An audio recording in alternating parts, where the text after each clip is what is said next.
আজ দেশে ফিরবেন প্রধানমন্ত্রী। ভারতের টানা তৃতীয়বারের প্রধানমন্ত্রী হিসেবে শপথ নিয়েছেন নরেন্দ্র মোদী। তার মন্ত্রিসভার শপথ গ্রহণ অনুষ্ঠানে যোগ দেন প্রধানমন্ত্রী শেখ হাসিনা সহ বিশ্ব নেতারা। প্রতিবেশী দেশটির নতুন সরকারকে শুভেচ্ছা জানানো শেষ করে দেশে ফিরেছেন প্রধানমন্ত্রী শেখ হাসিনা।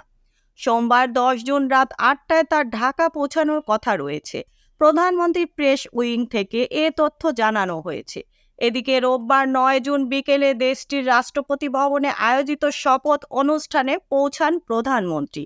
সংক্ষিপ্ত সাক্ষাতে দুই নেতা হ্যান্ডশেক করেন, পরে একে অপরের খোঁজ খবর নেন। এরপর মোদি শেখ হাসিনাকে সঙ্গে নিয়ে রাষ্ট্রপতি ভবনের ব্যাংকোয়েট হলে যান। সেখানে রাষ্ট্রপতি দ্রৌপদী মুর্মুর নৈশভোজে যোগ দেন। প্রধানমন্ত্রী শেখ হাসিনা তার মেয়ে সাইমা ওয়াজেদকে নিয়ে রাষ্ট্রপতি ভবনে তৃতীয় বিদেশি নেতা হিসেবে শপথ গ্রহণ অনুষ্ঠানে যোগ দেন।